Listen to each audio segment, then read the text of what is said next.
Abantu abaliko obulemu mu district y'Wakiso leero bajaguza olunaku lwabwe ku mukolo gwetabiddwako team table eyaliko omuzannyi wa basketball mu ggwanga lya America nga minisita omubeezi ow'ebyettaka Dr. Sam Mayanja abadde omugenyi omukulu nga neyaliko ssentebe wa district y'Wakiso engineer Ian Cheyune n'abalala bagwetabyeko. Enteekateeka eno ewomeddwamu omutwe abasumba Paul Musisi wamu ne Olivia Musisi nga bano bannyonnyodde ekigendererwa ky'enteekateeka eno. Here we have what we call Night to Shine.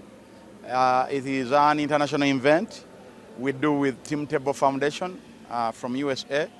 Team Table was a baseball player in US, so we partnered together to help the people with disability, encourage them to study, to have a career in life, not to be miserable. Engineer Ian Cheyune yennyamidde olw'abantu abakyazimba ebizimbe ne batassaawo baliko obulemu we balina kuyita. Quite challenging to find that there are some of our buildings which are still being constructed without an opportunity for people with disability, especially those in wheelchairs, to walk in or to go into those buildings. And some of these buildings are multi-storied. In one of my professions, we are always advocating for ramps, we are advocating for lifts, we are advocating for opportunities for these people to be able to enter. Ye Minister Mayanja yebazizza omusumba Musisi olw'okulowooza ku bantu abaliko obulemu nga yeeyamye nti ng'akozesa obuyinza bwe wakulwanira ettaka ly'abantu abaliko obulemu n'alabula abalowooza okugobaganya abaliko obulemu ku ttaka lyabwe nti baakukwatibwa. Kino ekyaleeta President Museveni kye yassa mu Constitution. A special chapter by the way.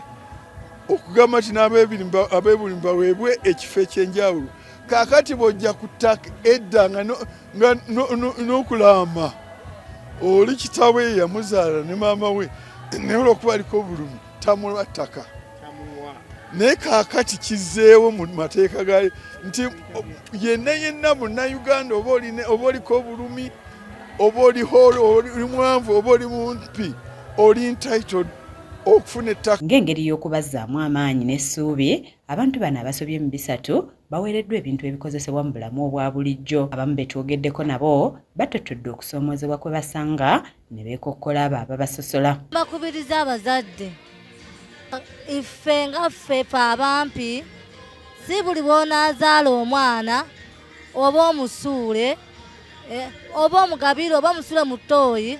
All parents, if you know that you have a child who is having any disability, don't ignore that child out. Instead, bring him to the public. You will have solutions, the public, and they will have to enjoy with him or her, ladies and gentlemen. Somezebwa bingi nnyo byetusanga mu bizinensi oli na katika ngeze nga byenkola omanyi tukira ku macha ngenda n'ensobola engatto kati engatto ezo ozisiba booti n'oziteeka kuno ndera n'oziteeka kuno ndera n'oziteeka ku mikono naye oli mubaamu akikozesa effujjo jjukira engatto zizitowa balansi kati nakutomera naganga ovaayo nja kulinnya. Mu kubala abantu okw'omwaka ogwaggwa kwalaga nti Uganda erimu abantu abaliko obulemu ebitundu 5.7 ku 100 kyokka okusinziira ku b'ekitongole kya Uganda Functional Difficulties Survey omuwendo gw'abantu bano gwandyeyongera okutuuka ku bitundu 16.5 ku 100